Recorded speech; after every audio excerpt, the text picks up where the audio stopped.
حج کے 5 دن۔ اب آپ حضرات کے سامنے حج کا طریقہ بیان کیا جا رہا ہے۔ حج بہت آسان ہے۔ حج کے 5 دن ہیں، 8، 9، 10، 11، 12۔ ان 5 دنوں میں کچھ کام کرنے ہیں، اس کو حج کہتے ہیں۔ اس کو اچھی طرح سمجھ لیں، کیونکہ حج زندگی میں ایک ہی مرتبہ فرض ہے۔ آج 8 ذی الحجہ کو مینا جانا ہے، یہ سفر آپ کا بس سے ہوگا، لہذا 7 ذی الحجہ کو عشاء کے بعد سے ہی تیاری کر لیں، کیونکہ حاجی زیادہ ہوتے ہیں تو معلم حضرات عشاء کے بعد سے ہی حاجیوں کو مینا لے جانا شروع کر دیتے ہیں۔ معلم کی ہدایت کے مطابق آپ تیاری کر لیں، اپنی تمام ضروریات سے فارغ ہو کر غسل کر لیں اور احرام باندھ لیں جیسے پہلے باندھا تھا۔ ایک چادر کو لنگی کی طرح پہن لے اور ایک چادر اوڑھ لے، اور جیسے پہلے سر ڈھانک کر 2 رکعت نماز پڑھی تھی اب بھی پڑھ لیں۔ پھر جب بس میں بیٹھ جائیں تو حج کی نیت کریں۔ اللہم انی ارید الحج فیسرہ لی وتقبلہ منی۔ اے اللہ، میں حج کی نیت کرتا ہوں، تو آسان فرما، قبول فرما۔ نیت کے ساتھ ہی 3 مرتبہ ذرا بلند آواز سے لبیک پڑھیں۔ لبیک اللہم لبیک، لبیک لا شریک لک لبیک، ان الحمد والنعمت لک والملک لا شریک لک۔ اور عورتیں آہستہ آواز میں لبیک پڑھیں۔ اب آپ کا احرام شروع ہو گیا اور وہ ساری پابندیاں لگ گئیں جو پہلے بیان کی گئی۔ اور جن حضرات کا حج افراد یا قران ہے، ان کا احرام تو پہلے ہی سے بندھا ہوا ہے۔ اب 10 یا 11 تاریخ کو قربانی کر کے جب سر کے بال منڈوائیں گے تب آپ کا احرام کھلے گا۔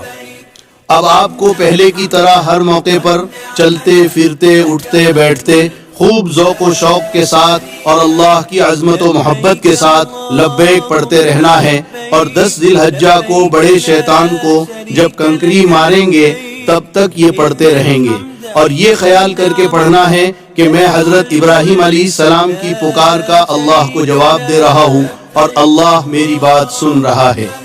حج کا پہلا دن 8 ذی الحجہ۔ آج آپ مینا پہنچیں گے۔ 8 تاریخ کو ظہر سے پہلے تقریباً تمام حاجی مینا پہنچ جاتے ہیں۔ یہاں پہلے سے خیمے ٹینٹ لگے ہوتے ہیں۔ معلم کی بس آپ کو اپنے خیمے تک پہنچا دے گی۔ مینا جاتے وقت اس بات کا خیال رکھیں کہ 400-500 ریال ساتھ میں رکھ لیں، اور بہت زیادہ سامان اور وزن اپنے ساتھ نہ لے جائیں، ورنہ آپ پریشان ہوں گے، کیونکہ یہاں آپ کو پیدل بھی چلنا پڑے گا۔ ضرورت کا سامان ضرور لے لیں، مثلا 1 جوڑا احرام کی چادریں، ہوا کا تکیہ، لنگی، پلاسٹک کا مسلح، چٹائی، پردہ کرنے کے لیے چادریں، بریڈ، ستو، پھل، لوٹا، صابن، کنکریوں کی تھیلی، چپل رکھنے کی تھیلی وغیرہ۔ مینا جانے سے پہلے معلم کی بس کا نمبر اور مینا میں آپ کا خیمہ کہاں ہے اس کی معلومات کر لیں۔ اپنا تعارفی کارڈ ہر وقت اپنے ساتھ رکھیں۔ اپنے خیموں میں پہنچ کر اس بات کا پورا دھیان رکھیں کہ بے پردگی نہ ہو، اس لیے اگر ہو سکے تو خیمے کے ساتھیوں کو جوڑ کر حکمت و محبت کے ساتھ ان سے بات کر کے بیچ میں پردہ ڈال دیں، تاکہ مستورات ایک طرف ہو جائیں اور مرد ایک طرف ہو جائیں۔ مینا پہنچ کر اپنے خیمے کا نمبر اور خیمہ کس روڈ پر ہے اسے بھی یاد کر لیں اور لکھ کر محفوظ کر لیں۔ مینا مکہ مکرمہ سے 3 میل کے فاصلے پر 2 طرفہ پہاڑوں کے درمیان بہت بڑا میدان ہے، جس میں پہاڑی رقبہ بھی ہے۔ پورے مینا کا مجموعی رقبہ 7 لاکھ مربع میٹر ہے، جس میں جمرات کی 5 منزلہ عالیشان عمارت بھی بنی ہوئی ہے۔ مینا میں آج آپ کو 5 نمازیں پڑھنی ہیں، ظہر، عصر، مغرب، عشاء اور 9 ذی الحجہ کی فجر۔ یہ 5 نمازیں اپنے خیموں میں باجماعت ادا کریں، بس اور کوئی کام آج مینا میں نہیں ہے۔ باقی وقت ذکر و دعا اور تسبیح و تلاوت میں اور حج کو سیکھنے میں گزاریں۔ حج کا دوسرا دن 9 ذی الحجہ۔ آج حج کا دوسرا دن ہے۔ آج سے ایام تشریق بھی شروع ہو گئے، لہذا فجر کی نماز کے بعد فوراً مرد بلند آواز سے اور عورتیں آہستہ آواز سے تکبیر تشریق پڑھیں، اللہ اکبر لا الہ الا اللہ واللہ اکبر وللہ الحمد۔ تکبیر تشریق 9 ذی الحجہ کی فجر سے 13 ذی الحجہ کی عصر تک ہر فرض نماز کے بعد مرد اور عورت پر 1 مرتبہ پڑھنا واجب ہے۔ 9 ذی الحجہ کا دن بڑا ہی عظیم الشان دن ہے۔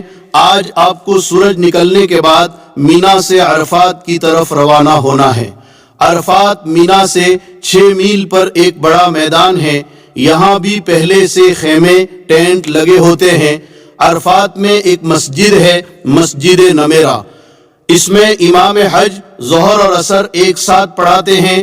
اگر آپ بھی اس مسجد میں پہنچ کر ظہر اور عصر ایک ساتھ پڑھنا چاہیں تو پڑھ سکتے ہیں، مگر اس بات کا خیال رکھیں کہ امام اس زمانے میں صبح نجد سے آتا ہے اور مسافر رہتا ہے، اس لیے دونوں نمازوں کو 2 رکعت کر کے وہ قصر پڑھاتا ہے۔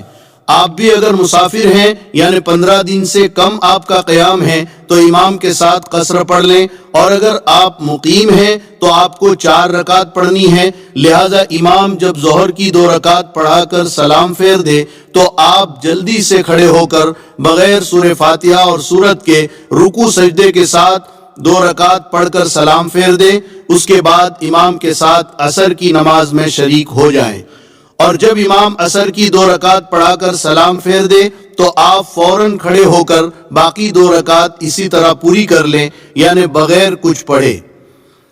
بعض لوگ مسئلہ نہ جاننے کی وجہ سے باوجود مقیم ہونے کے امام کے ساتھ سلام پھیر دیتے ہیں۔ ایسی صورت میں ان کی نماز نہیں ہوتی، انہیں اپنی نماز لوٹانا ضروری ہے۔ مگر آج کل بزرگوں بھیڑ بہت زیادہ ہوتی ہے، بھیڑ میں ہو سکتا ہے آپ اپنا خیمہ بھول جائیں اور بھٹک جائیں، اس لیے آپ مسجد نمیرہ میں جانے کی کوشش نہ کریں اور اپنے خیموں میں جماعت کے ساتھ ظہر کے وقت میں ظہر اور عصر کے وقت میں عصر کی نماز پڑھیں۔ یہاں اپنے خیموں میں دونوں نمازیں ایک ساتھ نہ پڑھیں، اس کے بعد ذکر و دعا میں لگ جائیں۔ عرفات کے یہ چند گھنٹے ظہر سے مغرب تک پورے حج کا خلاصہ اور نچوڑ ہے۔ یہ دعاؤں کی قبولیت اور مغفرت کا دن ہے۔ اس دن میں اللہ تعالیٰ سمائے دنیا پر نزول فرماتے ہیں اور فرشتوں پر فخر کرتے ہیں کہ دیکھو میرے بندے ایک ہی حالت میں اس میدان میں بکھرے ہوئے ہیں، ایک ہی ترانہ ان کی زبان پر ہے، یہ مجھ سے توقع لگائے میرے سامنے ہاتھ اٹھا کر دعائیں مانگ رہے ہیں۔ اللہ تعالیٰ کہتے ہیں میرے فرشتوں ما اراد ہؤلاء، میرے یہ بندے کیا چاہتے ہیں، کیوں جمع ہوئے ہیں؟ پھر اللہ کہتے ہیں یا ملائکتی انی اشہدکم انی قد غفرت لہم، میرے فرشتوں گواہ رہو میں نے ان تمام بندوں کی مغفرت کر دی۔ لہذا پوری طرح ہم اللہ کی طرف متوجہ رہیں۔ آج کا خاص کام دعا اور استغفار ہے۔ غروب تک قبلہ رو کھڑے کھڑے جتنا کھڑے رہ سکتے ہیں، پھر بیٹھ کر، پھر کھڑے رہ کر اللہ کے سامنے خوب گڑ گڑائیں، دعا کی کتاب پڑھیں۔ اس دن میں اپنے مالک کو جتنا منوا سکتے ہیں منوا لیں، اپنے لیے، گھر والوں کے لیے، والدین کے لیے، رشتہ داروں کے لیے، محسنین کے لیے، دوست و احباب کے لیے، مرحومین کے لیے اور تمام حاجیوں کے لیے اور پوری امت کے لیے خوب گڑ گڑا کر دعا مانگے، جس زبان میں مانگ سکتے ہیں مانگے۔ عرفات کے میدان میں زوال سے غروب تک کے وقت میں تھوڑی دیر وقوف کرنا یعنی ٹھہرنا حج کا بہت بڑا فرض ہے۔ اسی لیے حدیث شریف میں فرمایا الحج عرفہ، حج عرفہ ہی کا نام ہے۔ اسی لیے وہاں جو لوگ بیمار ہوتے ہیں، آئی سی یو میں ہوتے ہیں، ان کو بھی حکومت ایمبولنس میں ڈاکٹر کی ٹیم کے ساتھ یہاں کی حاضری کرا دیتی ہے، اور جو وی آئی پی لوگ ہوتے ہیں ان کو بھی ہیلی کاپٹر سے عرفات کے میدان میں لا کر یہ فرض پورا کرا دیتے ہیں تاکہ ان کا حج ہو جائے۔ ہو سکے تو عرفات کے میدان میں یہ چند معمولات بھی کر لیں۔ عرفات کے معمولات: عرفات میں ظہر کے بعد یہ 4 عمل کریں۔ نمبر 1، چوتھا کلمہ 100 مرتبہ، لا الہ الا اللہ وحدہ لا شریک لہ، لہ الملک ولہ الحمد وہو علی کل شیء قدیر۔ نمبر 2، بسم اللہ کے ساتھ سورہ اخلاص 100 مرتبہ، بسم اللہ الرحمن الرحیم، قل هو اللہ احد اللہ الصمد لم یلد ولم یولد ولم یکن لہ کفوا احد۔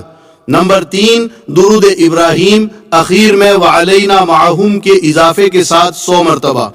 اللہم صلی علی محمد وعلی آل محمد کما صلیت علی ابراہیم وعلی آل ابراہیم انک حمید مجید وعلینا معہم۔ نمبر 4 استغفار جو آپ کو یاد ہو 100 مرتبہ، استغفر اللہ ربی من کل ذنب واتوب الیہ۔ اس کے ساتھ قرآن کی تلاوت، مناجات مقبول یا الحزب الاعظم بھی پڑھ سکتے ہیں تو ضرور پڑھیں۔ حضور اکرم صلی اللہ علیہ وسلم سے عرفات میں دودھ پینا ثابت ہے، لہذا سنت کی اتباع میں آپ بھی اگر میسر ہو سکے تو دودھ پی لیں یا کوئی اور چیز کھا پی لیں۔ یہاں پر ایک مسئلہ اچھی طرح سمجھ لیں کہ یوں تو عرفات کا وقت 9 تاریخ کی زوال سے لے کر 10 تاریخ کی صبح صادق تک ہے، یعنی اس درمیان میں کوئی بھی آدمی حج کی نیت سے احرام پہن کر تھوڑی دیر کے لیے بھی عرفات میں آ جائے تو وہ حاجی ہو جائے گا، مگر اس میں مغرب تک رکنا واجب ہے۔ اگر کوئی مغرب سے پہلے عرفات سے نکل جائے گا تو دم لازم ہوگا۔ مزدلفہ کی طرف روانگی۔ جب سورج غروب ہو جائے تو مغرب کی نماز پڑھے بغیر مزدلفہ کی طرف روانہ ہو جائیں۔ مغرب کی نماز نہ عرفات میں پڑھے نہ راستے میں، بلکہ مزدلفہ پہنچ کر عشاء کے وقت میں مغرب اور عشاء دونوں نمازیں ایک ساتھ پڑھیں، ایک اذان اور ایک اقامت کے ساتھ، یعنی اذان کے بعد تکبیر کہہ کر فوراً مغرب کی جماعت شروع کریں، فرض پڑھ کر فوراً امام سلام پھیر دے اور اس کے بعد بغیر تکبیر کے عشاء کی جماعت شروع کرے، اس کے بعد مغرب کی سنتیں، پھر عشاء کی سنتیں اور وتر پڑھے۔ مزدلفہ عرفات سے 3 میل پر ایک میدان ہے، یہاں خیمے نہیں لگے ہوتے ہیں۔ یہ رات آپ کو مزدلفہ میں گزارنی ہے۔ یہ رات بڑی عظیم الشان اور بڑی قابل قدر ہے۔ روایتوں میں ہے کہ یہ رات شب قدر سے زیادہ قابل قدر اور افضل ہے۔ روایتوں میں ہے کہ حجۃ الوداع میں رسول اللہ صلی اللہ علیہ وسلم نے عرفات میں امت کے لیے بہت کچھ مانگا، اللہ تعالیٰ نے سوائے ایک دعا کے حضور صلی اللہ علیہ وسلم کی تمام دعائیں قبول فرما لی، لیکن مزدلفہ میں پہنچ کر آپ صلی اللہ علیہ وسلم نے خود گڑ گڑا کر اللہ سے دعائیں مانگی اور اسی دعا کو پھر مانگا جو عرفات میں مانگا تھا، تو یہاں پر اللہ نے وہ دعا بھی قبول فرما لی اور آپ امت کے انجام سے بہت ہی خوش اور مطمئن ہو گئے، اور شیطان کو دیکھا کہ بہت ہی واویلا کر رہا ہے اور اپنے سر پر مٹی ڈال رہا ہے۔ لہذا یہ رات بڑی عظیم ہے، اس کی ہمیں خوب قدر کرنی ہے۔ فجر کی نماز کے بعد سے سورج نکلنے کے قریب تک تھوڑی دیر مزدلفہ میں ٹھہرنا واجب ہے۔ فجر سے پہلے ہرگز مزدلفہ سے نہ نکلیں، ورنہ واجب چھوٹنے سے دم لازم آئے گا۔ اور یہ بات بھی یاد رکھیں کہ مزدلفہ سے ایک حاجی کے لیے 70 کنکریاں بھی چن لے۔ کنکری بڑے چنے کے دانے کے برابر ہو، نہ بہت چھوٹی ہو نہ بہت زیادہ بڑی ہو۔ حج کا تیسرا دن 10 ذی الحجہ۔ جب مزدلفہ میں سورج نکلنے کا وقت قریب ہو جائے تو وہاں سے مینا کی طرف روانہ ہو جائیں۔ آج 10 ذی الحجہ یعنی قربانی کا دن ہے، عید کا دن ہے۔ حج کی مشغولی کی وجہ سے عید کی نماز اللہ نے حاجیوں سے معاف کر دی ہے۔ آج آپ کو 4 کام کرنے ہیں اور بہت آسان ہیں۔ نمبر 1 جمرات کی رمی یعنی شیطانوں کو کنکریاں مارنا۔ نمبر 2 قربانی۔ نمبر 3 حلق یا قصر یعنی بال منڈوانا یا بال کٹوانا۔ نمبر 4 طواف زیارت۔ 10 ذی الحجہ کا پہلا کام، سب سے پہلے آج آپ کو رمی کرنی ہے، پھر قربانی کرنی ہے، پھر حلق کرنا ہے۔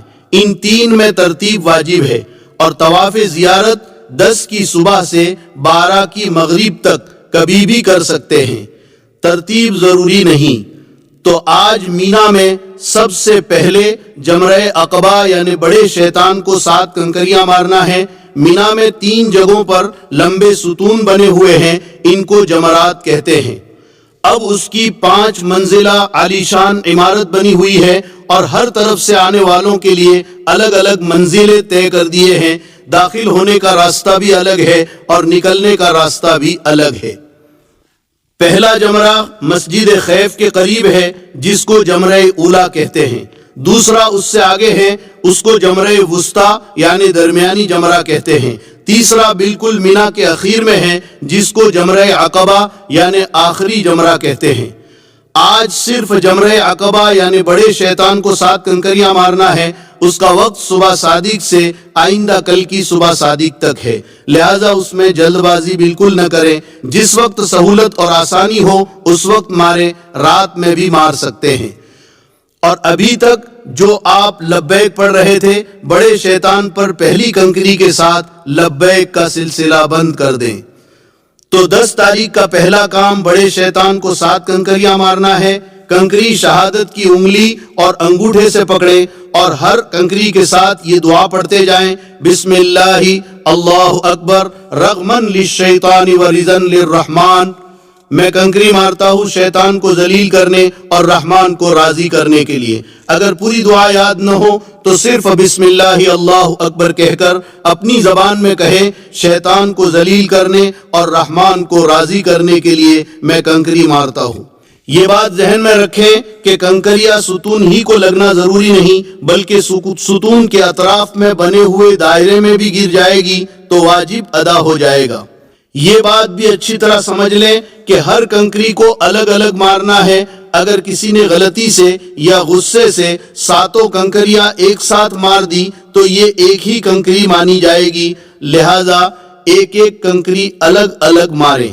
کنکری مارنے کے لیے جب اپنے خیمے سے چلے تو کچھ کنکریاں زیادہ لے کر چلے تاکہ کوئی کنکری آپ کے ہاتھ سے گر جائے تو کم نہ پڑے، کیونکہ وہاں سے کنکری اٹھانا سخت منع ہے. یہ بات بھی اچھی طرح سمجھ لیں کہ کنکریاں کیوں ماری جاتی ہے. سیدنا ابراہیم علیہ السلام جب اپنے بیٹے حضرت اسماعیل علیہ السلام کو اللہ کے حکم سے ذبح کرنے کے لیے لے کر چلے تو سب سے پہلے شیطان پہلے جمرے کے پاس ملا اور ذبح کرنے سے روکنا چاہا. حضرت ابراہیم علیہ السلام نے 7 کنکریاں ماری تو وہ زمین میں دھس گیا. آگے بڑھ کر دوسرے جمرے کے پاس نظر آیا اور ذبح کے ارادے سے روکنا چاہا. یہاں بھی حضرت ابراہیم علیہ السلام نے 7 کنکریاں ماری، وہ زمین میں دھس گیا. پھر چھوٹے جمرے کی جگہ نظر آیا، یہاں بھی حضرت ابراہیم علیہ السلام نے 7 کنکریاں ماری، وہ زمین میں دھس گیا. اللہ تعالیٰ کو اپنے بندے حضرت ابراہیم علیہ السلام کا اخلاص اور عاشقانہ عمل پسند آ گیا تو قیامت تک حاجیوں کو حکم دے دیا کہ تم بھی ان جگہوں پر میرے بندے ابراہیم کی نقل اتارو. دوسرے کی طرف سے کنکریاں مارنا کب جائز ہے؟ یہاں ایک مسئلہ سمجھ لیں. بہت سارے لوگ کسی دوسرے کو اپنا وکیل بنا دیتے ہیں. یہ وکیل بنانا کب جائز ہے؟ یاد رکھیں، کوئی آدمی ایسا بیمار، کمزور، بوڑھا یا اپاہج ہے جو چل نہیں سکتا ہے تو اس کی طرف سے دوسرے کو کنکری مارنے کے لیے نائب بنانا جائز ہے. یعنی اس کی کنکری دوسرا مار سکتا ہے. وہ دوسرا آدمی پہلے اپنی کنکری مارے پھر اس کی کنکری مارے. لیکن اگر کوئی مرد یا عورت تندرست ہے، صرف تھکان کی وجہ سے یا بھیڑ سے گھبرا کر دوسرے کو نائب بنا دے تو یہ ہرگز جائز نہیں ہے، بلکہ اسے اپنی کنکری خود اپنے ہاتھ سے مارنی پڑے گی. دوسرے کو اگر نائب بنا دیا تو یاد رکھیں یہ رمی نہ ہوگی اور دم واجب ہوگا. 10 ذی الحجہ کا دوسرا کام. 10 تاریخ کو جب آپ نے بڑے شیطان کو کنکریاں مار دی تو آج کا دوسرا کام قربانی کرنا ہے. آپ کا حج تمتع ہے تو آپ پر قربانی واجب ہے. اسی طرح قران کرنے والوں پر بھی واجب ہے، البتہ افراد کرنے والوں پر واجب نہیں، مستحب ہے. کر لیں تو اچھا ہے، نہ کرے تو کوئی حرج نہیں. یہ قربانی شکرانے کی ہے. اس کے علاوہ صاحب نصاب پر جو سالانہ قربانی ہے وہ تو باقی ہے جو ہر صاحب نصاب پر واجب ہے، وہ بھی کرنا ہے. البتہ وہ قربانی آپ اپنے وطن میں بھی کروا سکتے ہیں اور اگر حرم میں کرنا چاہیں تو یہاں بھی کر سکتے ہیں. بہرحال 10 تاریخ کو رمی سے فارغ ہو کر کسی معتمد آدمی سے قربانی کروائیں. اس کی ترتیب پہلے ہی سے کر لیں. قربانی میں وہاں بہت گڑبڑ ہوتی ہے، لہذا اطمینان والے آدمی کو قربانی دے اور اس کا نمبر لے لیں، پھر رمی کر کے اس کو فون کر دیں تاکہ وہ قربانی کر لے، پھر اس کے بعد آپ حلق کریں۔ 10 ذی الحجہ کا تیسرا کام، قربانی کے بعد آپ حلق یا قصر کروا لیں۔ حلق یعنی سر کے بال اس طرح سے صاف کرنا، اور قصر یعنی سر کے بال قینچی یا مشین سے کاٹنا۔ اس کے بغیر آپ کا احرام نہیں کھلے گا۔ اس کا طریقہ یہ ہے کہ پورے سر کے بال منڈوا دیے جائیں یا پورے سر کے بال برابر کر کے کٹوا دیے جائیں۔ حلق کرنا قصر سے زیادہ بہتر ہے، اس کا ثواب زیادہ ہے۔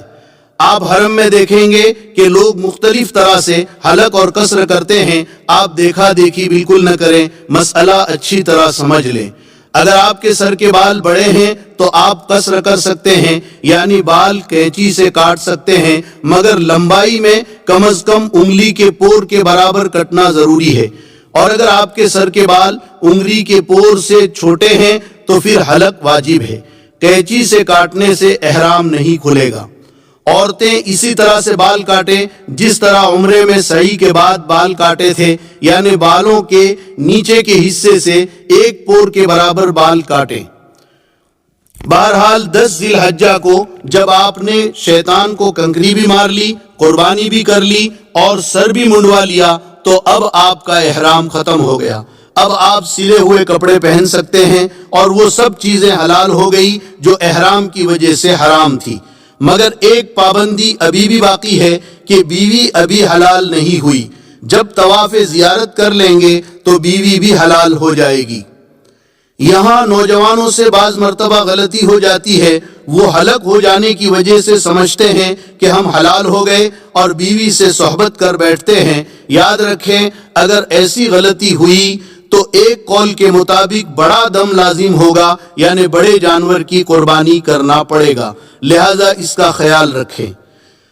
10 ذی الحجہ کا چوتھا کام، 10 ذی الحجہ کا چوتھا کام طواف زیارت ہے۔ یہ حج کا فرض ہے۔ طواف زیارت 10، 11، 12 ان 3 دنوں میں کبھی بھی کر سکتے ہیں۔ رمی، قربانی اور حلق ان تینوں سے پہلے بھی، درمیان میں بھی اور بعد میں بھی کر سکتے ہیں۔ البتہ افضل یہ ہے کہ طواف زیارت رمی، قربانی اور حلق کے بعد کیا جائے۔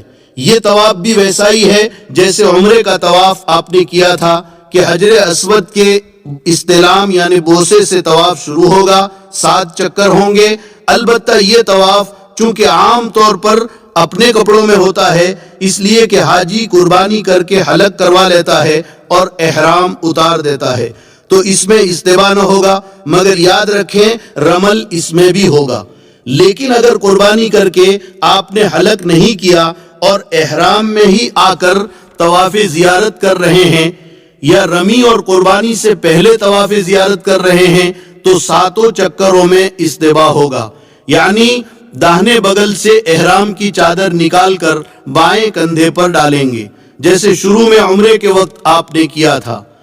اگر ایک ہی دن میں یہ چاروں کام نہ ہو سکے تو کوئی حرج نہیں، آج شیطان کو کنکری مار لیں، پھر قربانی اور حلق کر لیں، طواف زیارت دوسرے دن کریں۔ اگر اتنا بھی آپ کو مشکل لگ رہا ہے تو صرف بڑے شیطان کو آج کنکریاں مار لیں، دوسرے دن قربانی اور طواف زیارت کر لیں۔ یاد رہے کہ جب تک حلق نہ کر لیں احرام نہیں اترے گا۔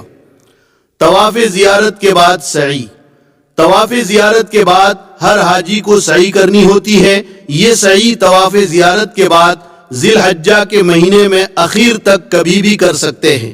اس سعی کے لیے احرام اور نفلی طواف بھی شرط نہیں، بس صرف صفا مروہ کے 7 پھیرے اس طرح سے کرنے ہیں جس طرح آپ نے عمرے کے طواف کے بعد سعی میں کیے تھے۔ لہذا حج کے 5 دنوں میں اگر تھکان زیادہ ہو جائے تو صرف طواف زیارت کر لیں اور اس کی سعی 2-3 دن کے بعد کریں، اس میں کوئی نقصان بھی نہیں اور کوئی دم وغیرہ بھی نہیں۔ عورتوں کے لیے ایک اہم مسئلہ، اگر حج کے دوران عورت کو مخصوص ایام شروع ہو جائیں تو وہ حج کے تمام امور ادا کرے، صرف طواف زیارت اس وقت تک نہ کرے جب تک پاک نہ ہو جائے اور نہ اس حالت میں حرم میں داخل ہو۔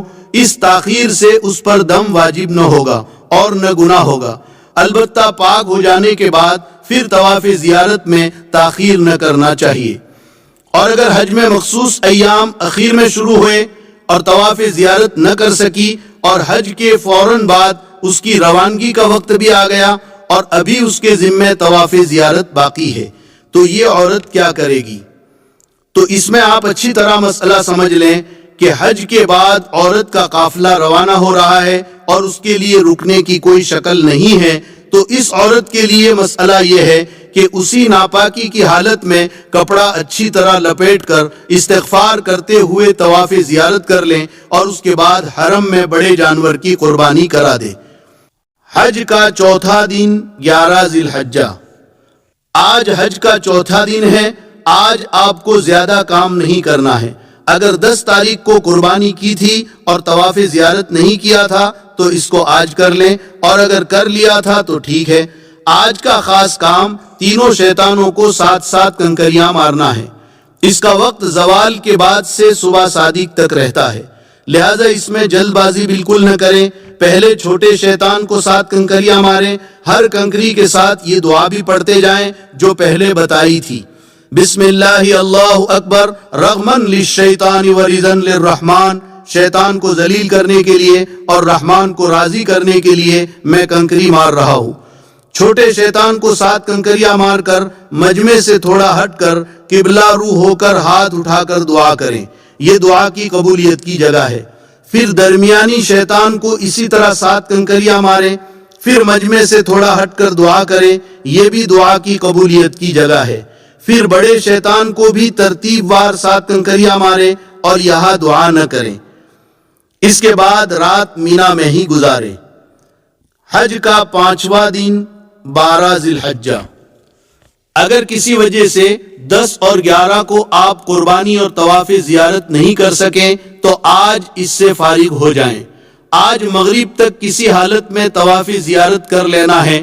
اگر آج مغرب تک نہیں کر سکے، کم از کم 4 چکر بھی نہیں ہو سکے تو دم دینا پڑے گا، اور اگر مغرب تک 4 چکر پورے ہو گئے تو دم نہیں آئے گا۔ باقی چکر مغرب کے بعد پورے کر لیں، اس کے بعد سعی کر لیں۔ آج کا خاص کام تینوں شیطانوں کو 7 کنکریاں مارنا ہے، بالکل اسی طرح جیسے کل مار چکے ہو۔ ہر کنکری کے ساتھ دعا پڑھنی ہے۔ پہلے اور دوسرے شیطان کو کنکری مار کر مجمع سے تھوڑا دور ہٹ کر دعا کرنی ہے، تیسرے شیطان کو کنکری مار کر دعا نہیں کرنی ہے۔ آج یعنی 12 تاریخ کو بھی کنکری مارنے کا وقت زوال سے اگلے دن کی صبح صادق تک ہے، لہذا جلد بازی نہ کریں، رات میں بھی مار سکتے ہیں۔ اس کے بعد 13 تاریخ کی رمی اختیاری ہے، آپ اگر کرنا چاہیں تو کریں ورنہ نہیں۔ قرآن نے دونوں آپشن دیے ہیں۔ اگر 12 تاریخ کو مکہ جانا چاہتے ہیں تو شام کو یا رات کو کنکریاں مارتے ہوئے مکہ نکل جائیں، لیکن اگر آپ لیٹ ہو گئے اور صبح صادق مینا میں ہو گئی تو پھر 13 کی رمی واجب ہوگی۔ اب 13 کی رمی بھی آپ کریں گے، اور 13 کی رمی کا وقت بھی زوال کے بعد شروع ہوتا ہے، مگر زوال سے پہلے بھی مار سکتے ہیں کراہت کے ساتھ، اور وقت مغرب تک رہتا ہے۔ 13 کی مغرب تک نہیں مار سکے تو دم لازم آئے گا۔ رمی کی بڑی فضیلت ہے، ہر کنکری پر اللہ تعالیٰ ایک مہلک اور بھاری گناہ معاف کرتا ہے جو آدمی کو ہلاک کرنے کے لیے کافی ہوتا ہے۔ طواف وداع۔ اب اللہ نے آپ کا حج پورا کر دیا، اب آپ پر کوئی خاص کام باقی نہیں رہا، صرف ایک کام رہ گیا، وہ یہ کہ جب آپ مکہ مکرمہ سے رخصت ہوں گے تو آپ کو رخصتی طواف کرنا ہے، جس کو طواف وداع کہتے ہیں۔ وہ بھی صرف طواف ہے، اس میں سعی نہیں ہے۔ اس میں بھی سہولت ہے، بالکل نکلتے وقت اگر موقع نہیں مل سکا تو کوئی حرج نہیں۔ حج کے بعد مکہ میں جتنے دن آپ رہیں گے تو اس میں آپ نفلی طواف تو کریں گے ہی، تو جو آخری طواف آپ نے کیا ہے وہ رخصتی طواف سمجھا جائے گا۔ لیکن اگر آپ کو پتہ ہے اور نکلنے کا وقت معلوم ہے اور موقع ہے تو آخری طواف دھیان کے ساتھ ضرور کر لیں۔ یہ الوداعی طواف شاید کوئی حاجی ہو جو روئے بغیر کرتا ہو، لوگ ہچکیاں مار کر روتے ہیں، یہ آخری طواف ہے، پتہ نہیں پھر نصیب ہوتا ہے یا نہیں۔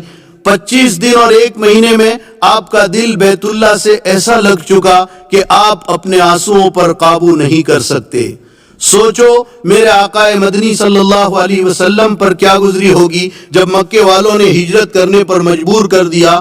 آپ کے 53 سال مکہ مکرمہ میں گزرے تھے، بچپن بھی یہاں گزرا تھا، جوانی بھی یہاں گزری تھی، جبریل امین پہلی وحی بھی یہاں لے کر آئے تھے۔ آپ کو کتنا بھاری پڑا ہوگا۔ آپ مکے سے باہر نکل کر ایک ٹیلے پر چڑھ کر مکے کی طرف حسرت بھری نگاہ ڈال کر روتے ہوئے کہہ رہے ہیں، یا ارض مکہ انکی لخیر ارض اللہ و احب ارض اللہ، اے سرزمین مکہ تو اللہ کی زمینوں میں سب سے زیادہ پیاری اور سب سے زیادہ محبوب ہے، مگر یہ تیرے اندر رہنے والے مجھے رہنے نہیں دیتے، اگر یہ مجھے نہ روکتے تو میں کہیں نہ جاتا۔ پھر مدینے کی طرف چل دیے۔ آپ کی آنکھوں سے آنسو جاری ہے۔ راستے میں اللہ نے قرآن اتارا، ان الذی فرض علیک القرآن لرادک الی معاد، میرے محبوب جس اللہ نے آپ کے اوپر قرآن اتارا ہے وہ اللہ آپ کو عزت اور اکرام کے ساتھ دوبارہ مکہ لائے گا۔ بہرحال الوداعی طواف میں رونا یہ قبولیت کی نشانی ہے۔ اب آپ کو جو دن مکہ مکرمہ میں رہنے کے لیے مل جائیں اس کو خوب غنیمت سمجھیں اور اللہ کا شکر ادا کریں کہ اللہ نے آپ کو یہ سعادت نصیب کی ہے۔